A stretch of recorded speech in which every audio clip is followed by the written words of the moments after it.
Today ay gagawa ako ng chicken sandwich, pambaon ko. So, meron akong chicken dito. Hindi lang po chicken, layered sandwich.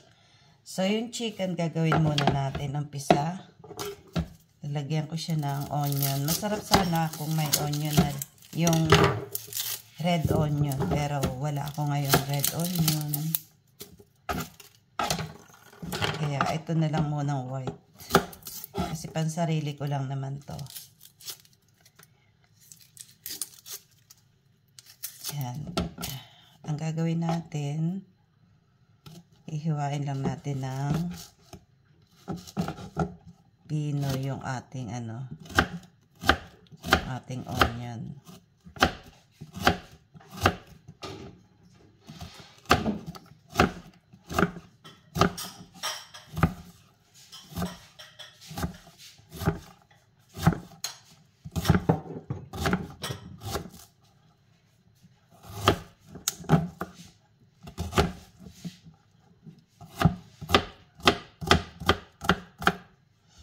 So, dito sa ating chicken, lalagay natin yung ating onion.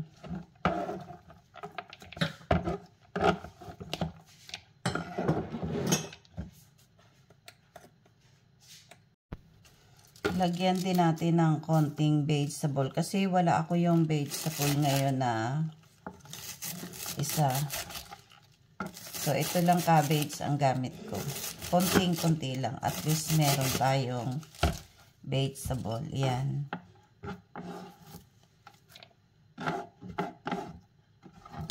Ilagay din natin. So, maglagay na rin tayo ng konting salt. Konting pepper.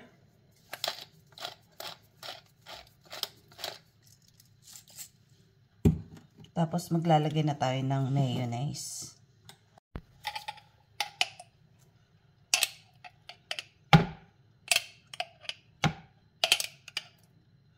Medyo maraming mayonnaise, masarap. Tapos, haluin natin mabuti.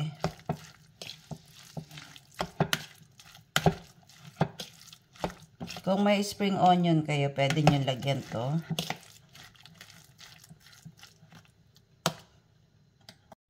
So, ito yung sandwich natin. Tatanggalin natin yung side. Yung medyo, matigas.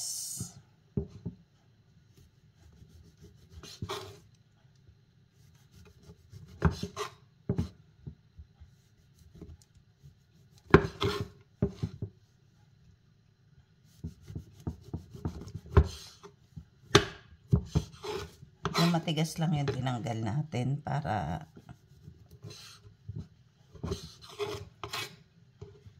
masarap siyang kainin. So, ngayon, i-layer natin yung ating paglalagay. Lalagyan din natin ng mayonnaise. Tapos, ipapatong natin yung ating egg. Kasi may egg akong pinrito. Ayan. Kailangan sakto. Yan. Pambaon lang po to. Hindi naman siya, Tapos, lagay ko ulit ng ito naman chicken. Ang ilalagay natin.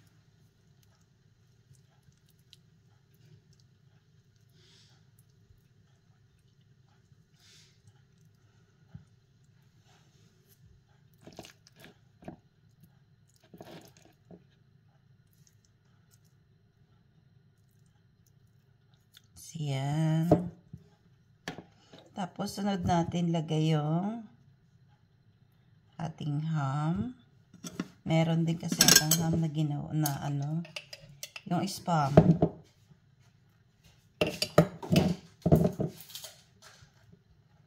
Lagyan din natin ng mayonnaise. Today wala akong cheese, kaya wala akong mailalagay na cheese ngayon. So, hihiwain ko siya. Para lahat ng side meron.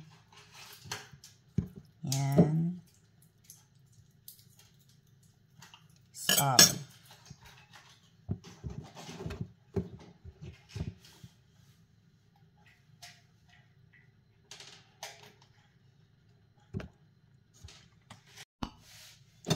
And then, maglalagay ulit ako ng chicken.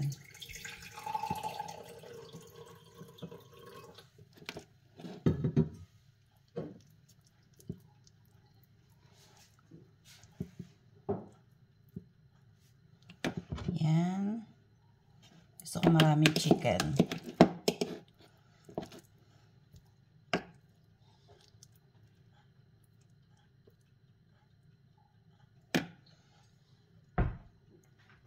Tapos,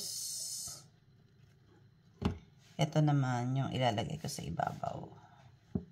Hindi ko na siya lalagyan ng mayonnaise. Ganyan na lang. So, ayan, meron na tayong matangkad na bread. Ngayon, hihiwain ko naman siya. Press natin siya ng konti.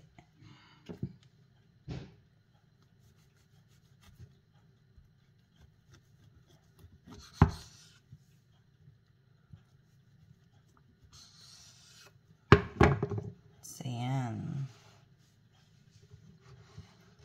Ito na yung ating chicken. Diba? Ang ganda tingnan. Wala nga lang green. Wala tayong vegetable.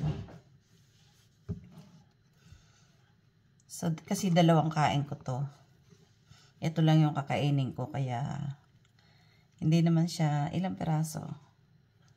Pwede namang hatiin din kasi maghapon ako magtatrabaho.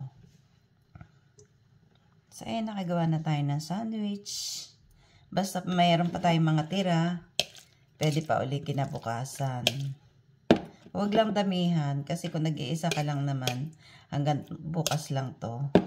Mas masarap na laging fresh. Ngayon,